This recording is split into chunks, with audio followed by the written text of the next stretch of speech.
I am joined here today by Ms. Belma Sisic, Country Representative of Peace Winds. Ms. Belma, thank you so much for joining us today.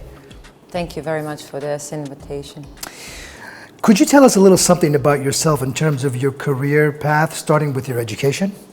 Well, first of all, as I said, I want to thank you for this invitation and for this initiative. I think it's very important to communicate with young professionals in Kurdistan. I hold a bachelor degree in business administration and management. I can't say that that was the first path that I chose in my career. I started my professional journey, I would say, thinking that I wanted to be a veterinarian. However, war happened in Bosnia, and after the war, my education took a different path. So I started being interested more in economics and business administration. And through my studies, I discovered that I have a skill for negotiations and networking, which are the main two factors in business development. So throughout my career, I obviously worked in different sectors, but my first professional encounter was actually here in Kurdistan 15, 16 years ago when I started working in local governance and civil society. And that job helped me understand the skill of networking and creating these new connections with partners and with our staff that was working with us. Later on, I decided there was always something missing about that work, and it was the humanitarian sector of it. So I decided to try my skills in the humanitarian sector, where I discovered that by studying economics, I can actually see budgets for the humanitarian initiatives a little differently, and I can try to gap that bridge between business development and social impact.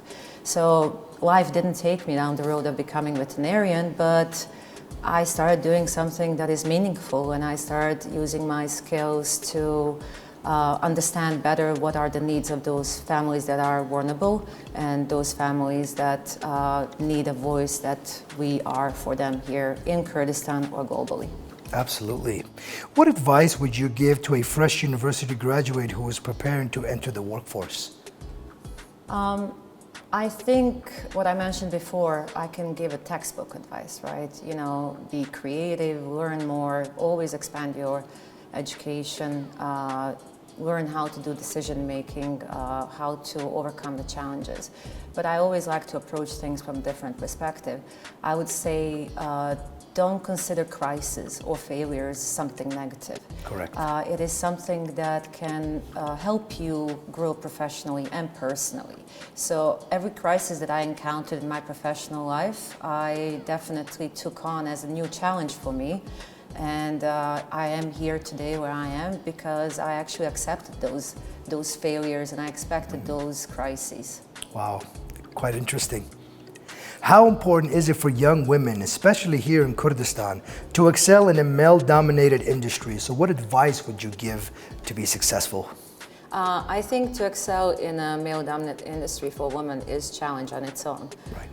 I believe that women here in Kurdistan already are doing a good job in excelling in the male-dominant industry. As I was saying, I know a couple of young women here that started their own businesses and they're doing absolutely great. However, I prefer approaching these questions from a different perspective. Right. A lot of organizations and a lot of companies are investing in empowering women, whereas my opinion in that, or my advice to that would be, why don't we approach it from a different perspective of educating or empowering men how to understand women workforce and how they can actually benefit from different creative ideas, from different approaches to ideas.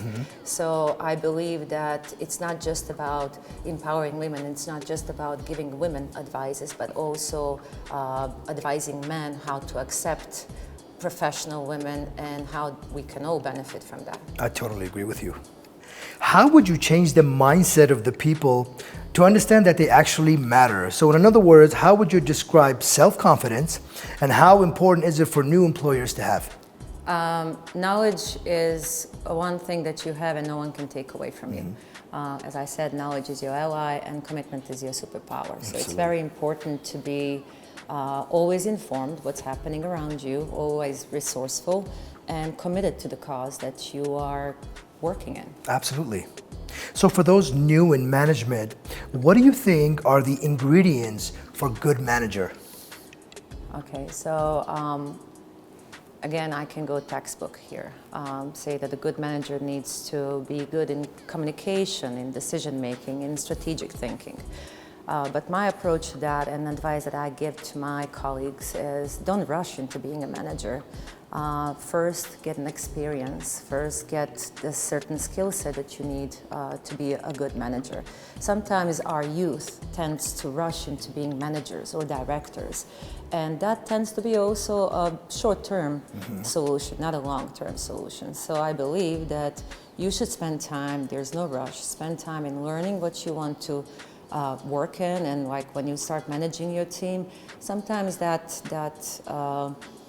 inexperience with wanting to be a manager can be confused for arrogance. So no one wants to hire an arrogant manager, and no one wants to work for an arrogant manager. Absolutely. So I believe take your time. Shwai shwai. Take your time. Hedi hedi. Hedi hedi. There Thank you you go. so much, Ms. Belma, for your Thank you very time, much. and we appreciate your advice.